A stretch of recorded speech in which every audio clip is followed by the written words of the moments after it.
Bwana Yesu asifiwe. Kwa wale waliokuwepo ibada ya asubuhi, tulikuwa na ujumbe wetu mzuri ambao tulikuwa tunajifunza kwa habari ya uaminifu.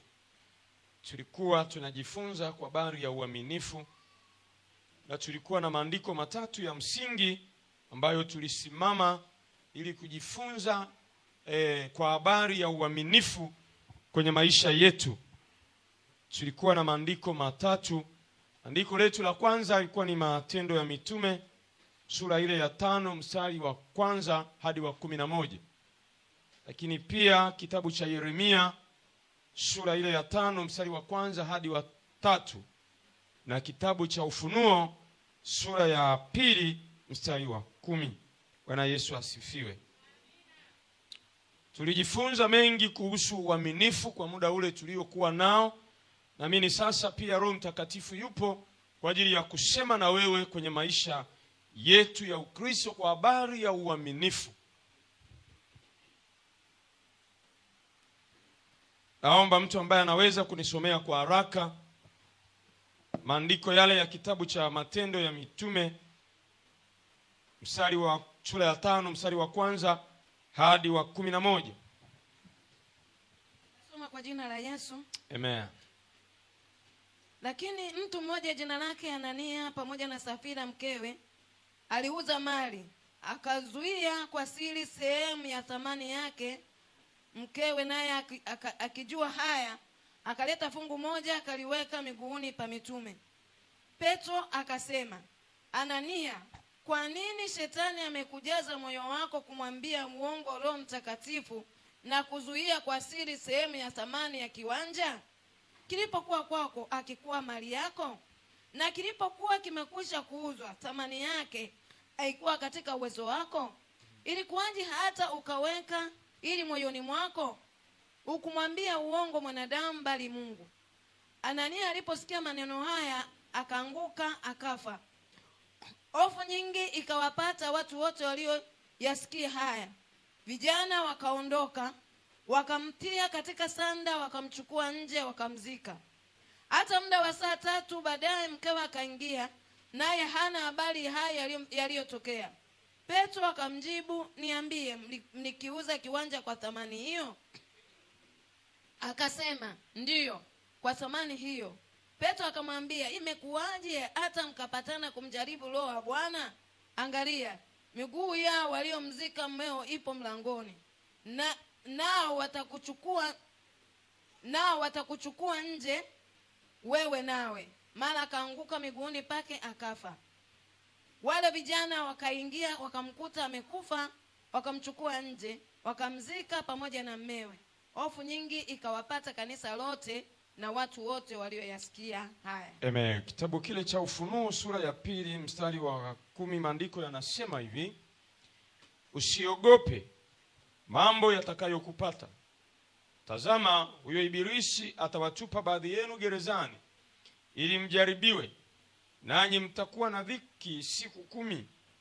Uwe mwaminifu hata kufa, nami nitakupa taji ya uzima. Bwana Yesu asifiwe. Maandiko ya Yeremia sura ya 5 utasoma kwa muda wako, lakini napenda nitumie huu muda mchache kueleza na kile ambacho Roho Mtakatifu anataka kanisa tujue kwa habari ya uaminifu kwenye maisha yetu. Biblia, maandiko tuliyosimamia ya msingi kwenye kitabu cha Matendo ya Mitume. Asubuhi nilisema kwamba ni kitabu cha pili ndani ya Biblia kilichoandikwa na Dr. Luka.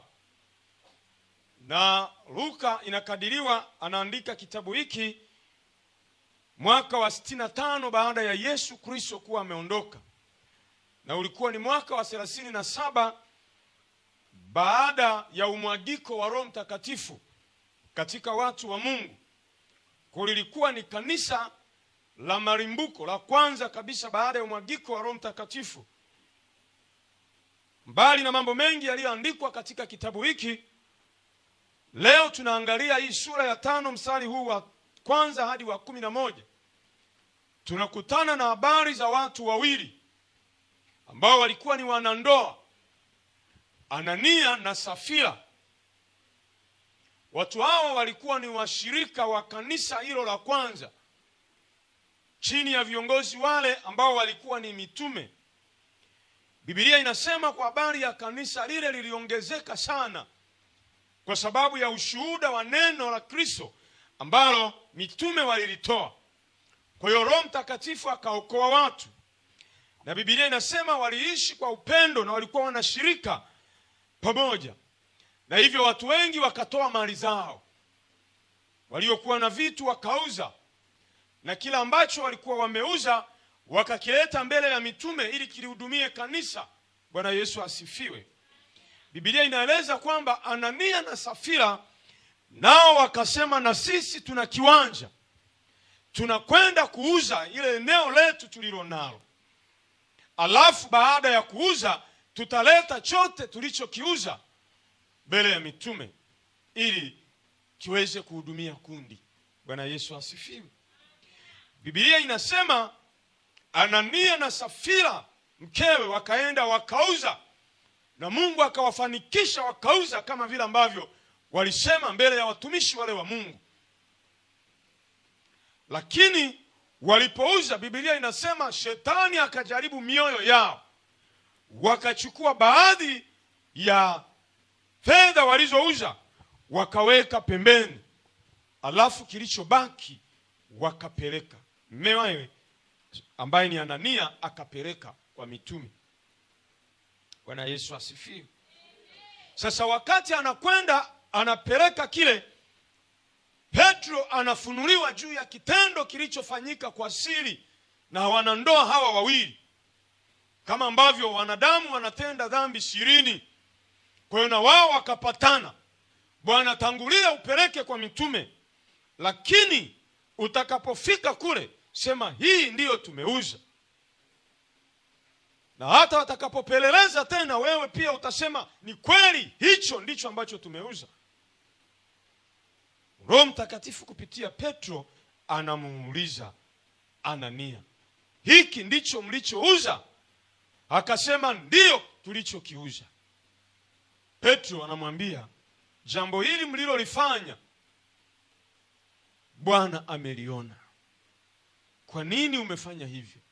Maandiko matakatifu yanasema Anania akafa pale pale kwa sababu alikosa uaminifu mbele za Mungu. Muda sio mrefu mkewe Safira naye akaja. Petro alipomuona akamuuliza swali lile lile, ya kwamba hiki alicholeta mumeo ndicho mlichouza? Kwa sababu watu hao walipatana kutenda uovu. Akasema ndivyo tulivyouza. Akamwambia, angalia vijana wale wanaokuja wametoka kumzika mumeo, na wewe itakuwa hivyo. Biblia inasema Safira akaanguka akafa, wakamzika kwa sababu ya kukosa uaminifu mbele za Mungu.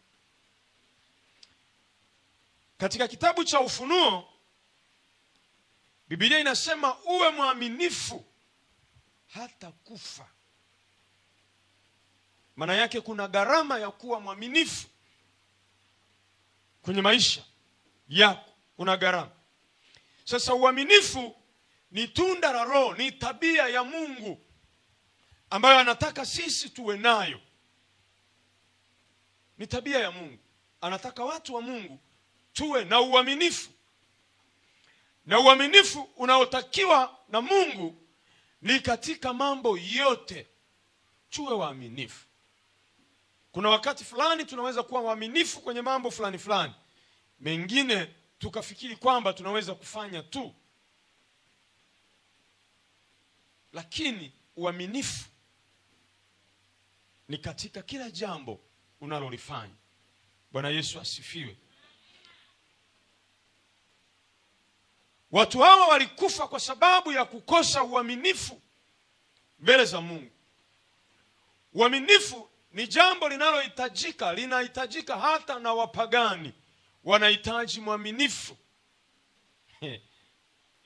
wanahitaji waaminifu.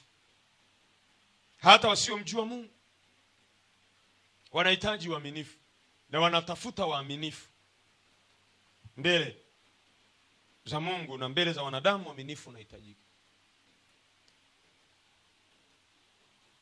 Siku moja mtu mmoja alikuwa anatafuta meneja wa kusimamia kampuni yake.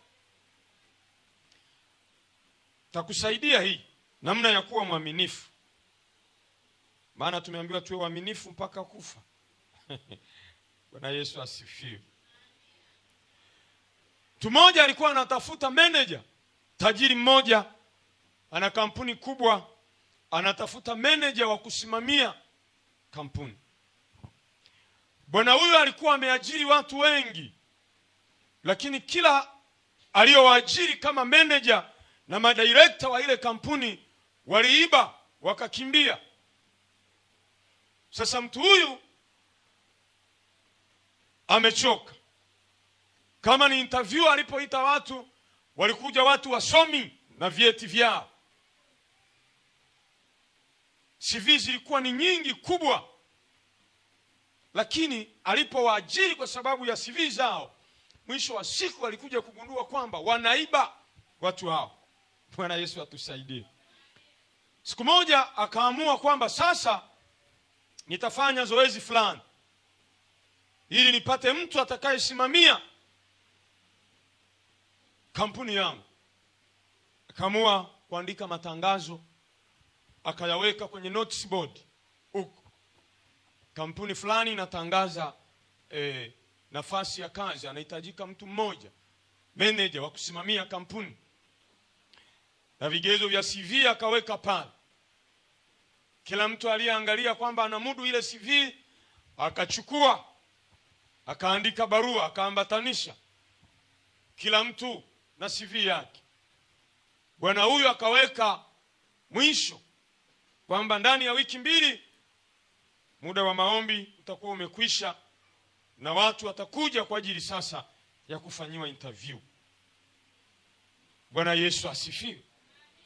Kwa hiyo akawaita wasaidizi wake, wakakagua zile barua, zikapita nyingi kwa CV za umeneja, elimu na vitu vingine vyote. Lakini bwana huyu amekuwa akiibiwa kila wakati na watu na CV zao.